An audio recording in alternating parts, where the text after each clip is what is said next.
Bonjour et bienvenue dans ce nouvel épisode de Flip and Go Sleep. Et aujourd'hui, je suis en compagnie d'un merveilleux invité, Galopin. C'est gentil, c'est gentil. Hello, c'est moi, Galopin. Bonjour à tous. Je suis trop contente que tu sois là, c'est trop cool. Et ben moi aussi, je suis trop content d'être là. Avant de commencer la vidéo, avez-vous toujours rêvé d'être fier de vous, d'avoir un sentiment d'accomplissement? Alors rejoignez l'armée de terre pour vous satisfaire. En plus, avec mon code promo SOSO, S-O-S-O, vous avez jusqu'à moins 10% sur les treillis achetés. Donc n'hésitez pas, inscrivez-vous sur armeedeterre.fr. Peux-tu te présenter en quelques phrases pour les gens qui ne te connaissent pas? Eh ben, pas de souci. Je m'appelle Galopin, j'ai 23 ans et je suis ébéniste. Alors, je pense que pas tout le monde sait ce que c'est qu'un ébéniste. Du coup, est-ce que tu peux nous décrire en quelques mots ce que tu fais? Je comprends. Alors, un ébéniste, c'est un artisan qui crée, fabrique et restaure des meubles en bois. Et moi, je suis spécialisée dans la création de tables à chevet originales. Oui, et d'ailleurs, je te coupe parce que ma table de chevet, c'est justement une table de chevet de tes créations que j'avais beaucoup aimé parce qu'on se connaît depuis un certain temps. On s'était déjà parlé et il m'avait proposé de pouvoir de m'offrir tout simplement cette table à chevet qui est absolument magnifique. En gros, au niveau des poignées des tiroirs, ça fait comme des grandes ailes d'ange et c'est absolument magnifique. De toute façon, on mettra une photo au montage. Merci Magla. Donc là, tu parles de ma collection Aura. Donc pourquoi j'ai choisi ce nom? Au fait, c'est juste que quand j'ai regardé ma table de chevet avec les ailes et tout ça, je me suis dit, oh là, il y a comme une aura de protection en fait. Comme si que quelque chose de bienveillant veillait sur toi. Et c'est pour ça que je me suis dit, bah ça c'est l'aura en fait, c'est l'aura de ma table de chevet. Et c'est comme ça que je vais l'appeler. Oui, et d'ailleurs, est-ce que tu savais qu'un ébéniste, ça venait de la couleur ébène? La couleur ébène qui était l'arbre sur laquelle on coupait tout simplement. Et voilà, ce tronc, cet arbre avait cette couleur noir carbone. Et c'est pour ça que du coup, après, on a appelé les ébénistes au fait.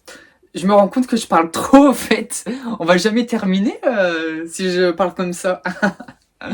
Ah non, pas de souci. De toute façon, on est là pour parler, discuter. Donc, et en plus, de toute façon, c'est super intéressant ce que tu dis. Donc, il n'y a pas de souci.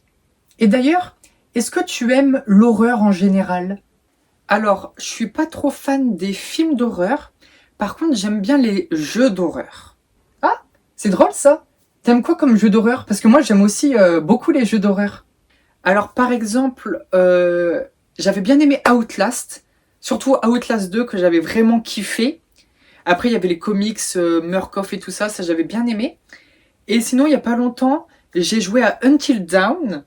Pareil, ça c'était bien. Alors, je sais que c'est un ancien jeu, mais moi j'ai joué récemment et j'ai surkiffé. Pareil, Until Dawn, j'ai trop kiffé. Surtout avec les petits goulooms là. Ouais, c'est clair. Ils font bien flipper, hein, ces petits Wendigo. Est-ce que tu crois au paranormal? Alors non. Je crois pas au paranormal, mais j'aimerais bien y croire au fait. Et il y a une fois, c'est vrai que ça m'est arrivé où j'étais avec ma copine, on avait été à un Airbnb et pendant la nuit, on entendait comme si que quelque chose se déplaçait dans les murs au fait. Oh, ça me fait penser, alors les abonnés vont me détester parce que je raconte toujours cette anecdote, mais est-ce que tu as déjà entendu parler de l'histoire du Spider-Man de Denver? Non, jamais entendu parler. En gros, c'était un couple de petits vieux à Denver et ils remarquaient qu'il y avait des objets qui disparaissaient, qui n'étaient pas à leur place. Et un soir, il y a le petit vieux qui descend pour aller aux toilettes ou je ne sais plus. Il passe à côté de la cuisine et là, il tombe avec stupeur avec Spider-Man qui était au niveau du frigo en train de boire des bières. Le mec, il se bourrait la gueule. Et du coup, j'aime trop raconter cette histoire. Et justement, il vivait dans les murs de la maison, en fait. Ok, d'accord. Ok. Bah non, je connaissais pas, mais j'étais bien heureux de ne pas connaître. Maintenant, je vais avoir peur qu'il y ait un Spider-Man qui traîne chez moi.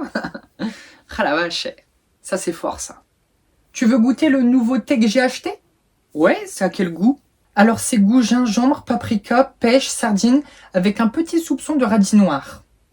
Tiens, regarde. Goûte-moi ça. Merci.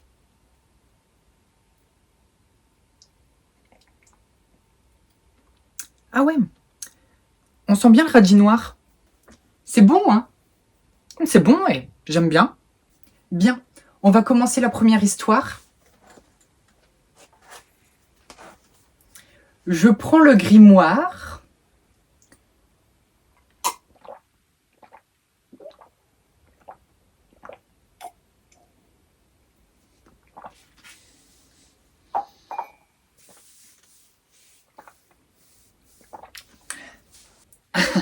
Le fameux grimoire. Alors, qu'est-ce que je vais prendre? Il me regardait dormir. J'aime bien. Il chuchotait à mon oreille. Oh! Il me donne des frissons, celle-là. C'est terrifiant. Possédé par ma voiture. Quoi? Comment c'est possible, ça? Oh, putain, la vache. Faut aller voir un mécanicien à ce niveau-là, au fait. C'est clair. Bon, je vais prendre la première histoire. Il me regardait dormir. Allez, c'est parti. Bonsoir, merveilleuse Magla. Bonsoir également à son pilifère invité. Ah, il a vu juste. En plein dans le mille. Ainsi qu'à toute l'équipe absolument paludicole. C'est bien vrai, ça. C'est clair, c'est clair. Je m'appelle Stéphanie, j'ai 24 ans, et aujourd'hui, je vais vous raconter la nuit la plus terrifiante de ma vie. Oh, ça met l'ambiance. À cette époque, j'avais 18 ans. J'avais mon tout premier logement et je faisais un BTS comptabilité et gestion. Tout se passe bien dans ma vie, jusqu'à cette nuit. C'était au mois de décembre, un jeudi. Je finissais mes cours à 17h. Comme d'habitude, je prends le bus et ensuite je marche quelques minutes pour arriver à mon domicile. La nuit était déjà tombée. Je rentre dans mon appart. J'habitais au rez-de-chaussée. Je fais ma petite routine, je révise 1 heure, je me prépare à manger, je mange devant une vidéo de Flip and Go Sleep. Ah, ma bestie! Brossage de dents, petite douche et au lit. Ma chambre était côté jardin. Bien entendu, à cause des Flip and Go Sleep, je regarde avant dans mon armoire s'il n'y a pas un mec qui y traîne et je regarde sous mon lit. T'inquiète pas, on fait tout ça maintenant. Même moi je le fais. RS, je peux tranquillement aller au lit. J'étais dans une période où j'aimais bien regarder des trucs d'horreur. Je comprends. Du coup, je me dis, tiens, j'ai jamais regardé L'Exorciste, j'ai envie d'élargir ma culture cinématographique de l'horreur. Du coup, c'est parti, on envoie le film. T'as déjà regardé L'Exorcisme, Galopin? Alors, j'ai déjà vu quelques extraits, mais sinon j'ai jamais vu le film au fait. Ok. Moi j'ai déjà vu et franchement j'ai bien aimé. C'était une nuit calme. Il était 20h et je commence à regarder le film de 2 heures. Une fois fini, j'avais apprécié le film, mais il ne m'avait pas trop fait frissonner. Enfin, au moins je savais maintenant ce que c'était exactement. 22h sonne, il est l'heure de dormir. Demain, c'est vendredi, je suis contente.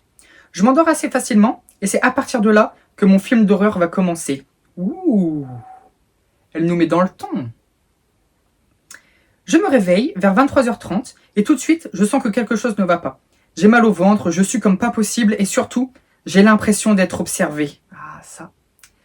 Elle est horrible, cette sensation. Je suis comme dans une sorte de brouillard, mi-réveillée, mi-endormie. Au bout de ce qu'il me semble une éternité, mais qui n'était que quelques minutes, car il était 23h36, elle aime bien l'heure, hein. Je commence à entendre des bruits au niveau de ma cuisine. Je n'y prête pas attention. Je suis habituée aux bruits bizarres de la nuit. Seulement, cette fois-ci, ça faisait comme des bruits de pas. Je commence à avoir peur. Pourtant, ça ne me ressemble pas. D'habitude, je suis de nature rationnelle. Mais là, j'avoue que ça ressemblait vraiment à des bruits de pas, quoi. Et j'arrivais pas à trouver d'explication logique. À part quelqu'un qui serait rentré chez moi. Rigeonne. Elle a de l'humour, elle a de l'humour. Et avoir maté L'Exorciste juste avant, ça n'aide pas au niveau de l'imagination. Je me rends compte que même si je n'ai pas eu peur sur le coup, eh ben en vrai, j'ai peur du visage de l'exorciste maintenant. Ah, on mettra photo au montage, mais c'est vrai que sa tête, elle fait vraiment flipper. Ah, j'avoue. J'avoue qu'elle fait flipper sa tronche. Je me rends compte que même si je n'ai pas eu peur sur le coup, eh ben en vrai, Je le vois ancré dans ma tête et dans le noir de ma chambre. Niveau imagination, c'est de pire en pire. Niveau imagination, c'est de pire en pire. Je ne crois pas réellement au fait qu'il y ait quelqu'un qui s'est introduit chez moi. Sinon, je pense que j'aurais entendu. Par contre, les bruits de pas continuent en boucle dans ma cuisine. Et du coup, j'imagine que c'est l'exorciste et que d'un coup, elle va courir vers ma porte en criant, va l'ouvrir et va sauter sur moi. Oh, horrible. Ouais. Et surtout qu'en fait, souvent, c'est l'imagination qui fait plus peur que la réalité en vrai. Ouais, c'est vrai, c'est vrai. Cette idée-là me fait tellement peur que je décide de me planquer sous ma couette. On fait tous ça aussi, y a pas de souci. On est tous pareils. Comme quoi, ce sentiment de protection est universel, c'est clair. Je ne bouge plus, je transpire comme pas possible, j'ai ultra chaud et j'ai envie de pisser, mais je ne bouge pas. Au bout d'un petit moment, je commence à m'endormir. Et alors que je suis presque en train de dormir, j'entends quelque chose qui frappe sur ma fenêtre. Pas fort, mais en boucle. Au bout d'un petit moment, ce bruit commence vraiment à me réveiller. Et d'un coup, j'ai une montée d'adrénaline. Je me dis que j'abuse, que j'ai trop d'imagination. Et vas-y purée, au moins regarde à la fenêtre et fais pas ta chochotte. Ouais, on la connaît cette montée d'adrénaline. Ouais, où tu te sens tout puissant là. Allez, c'est vrai, c'est vrai. Je retire la couette d'un geste héroïque. Je tourne la tête en direction de ma fenêtre. Et là, sang glacé, sensation de peur extrême. Un cul? Bah, c'est écrit un cul. Hein? Je pensais avoir mal lu, mais c'est bien écrit un cul. Mais comment ça? Un cul collé à ma vitre. Mais c'est quoi? Mais what the fuck? Mais attends, mais c'est quoi cette histoire de ouf là? C'est quoi cette histoire de ouf là? C'est quoi cette histoire? Pourquoi ce mec a décidé de coller son cul contre ma vitre? Mais oui! D'un coup, il disparaît. Je l'entends courir vers ma porte d'entrée tout en faisant des effroyables bruits de trompette. Mais what? Bon, c'est des bruits de prout au fait. Les bruits de trompette. C'est clair. Mais c'est exactement ça en plus. Ah la vache. Où est-ce que j'en étais? Je sais plus s'il faut rire ou pleurer là au fait. Ou avoir peur. Ouais, ou alors, je sais pas, c'est un pote qui te fait une blague, mais ce pote serait vraiment très bizarre. Oh, je pense pas qu'un pote ferait ça pour une blague, hein. Ou alors il est vraiment dérangé, ce pote, hein. Bah ouais, j'avoue. Il essaie d'ouvrir ma porte d'entrée. Ah ouais, il essaie d'ouvrir la porte quand même, hein. Moi, sur mon lit, paralysé par la peur, je ne sais pas quoi faire. Tu m'étonnes. Au bout de 30 secondes d'acharnement sur ma porte, c'est le silence complet. Est-ce qu'il attend que je sorte dehors pour me faire du mal? Je décide d'aller discrètement dans ma salle de bain. Je ferme la porte à clé plutôt, et j'appelle les flics. Au bout de 10 longues minutes, j'entends les flics arriver et capturer le mec. Je sors, je vais voir les flics en pleurant. Ils me rassurent et me disent que tout va bien et qu'ils ont arrêté le mec. Je le vois effectivement dans la voiture de police. Encore sous le choc, je décide d'aller dormir chez une copine en lui expliquant ce qui s'est passé. Oh bah putain. Une journée plus tard, j'ai appris que ce mec était sorti de l'asile psychiatrique de ma ville. Ah, d'accord, ok. Ah oui, tout s'explique. Oh purée, t'as vraiment pas eu de chance qu'ils choisissent ta fenêtre, hein. Morale de l'histoire, ayez toujours un suppôt dans votre poche. Non mais, on rigole, mais en vrai, sur le coup, ça a dû tellement être traumatisant en fait. C'est vraiment, on te plaint, désolé, mais ça a dû être horrible sur le coup. Ouais. En fait, c'est une histoire qui fait peur, mais qui est drôle en même temps. Mais après, est-ce que le mec voulait vraiment te faire du mal? Bah, après, il a quand même essayé d'ouvrir la porte. Donc, s'il aurait réussi, qu'est-ce qu'il aurait fait? C'est ça? C'était quoi ses intentions? Est-ce que c'était juste quelqu'un, bah voilà, qui était un peu fou, qui a montré son cul, bon, bref? Ou est-ce que derrière, il y avait vraiment des intentions méchantes? Il a quand même essayé d'ouvrir la porte, au fait. Ah ouais, c'est vrai. Ouais. Elle nous aura fait vivre des émotions, cette histoire. En tout cas, merci à toi Galopin d'avoir participé à cette vidéo. Abonnez-vous sur tous ces réseaux. Merci. Plein de bisous. Et n'hésitez pas à aller sur magla.fr pour soumettre vos histoires de peur ou vos histoires de gossip. Bisous, bisous. Ciao, ciao. Encore merci à l'Armée de Terre d'avoir sponsorisé cette vidéo. N'oubliez pas que vous avez moins 10% sur votre treillis acheté grâce au code SOSO, S-O-S-O. Et nous, on se retrouve pour un prochain épisode de Flip and Go Slip. Bisous, bisous!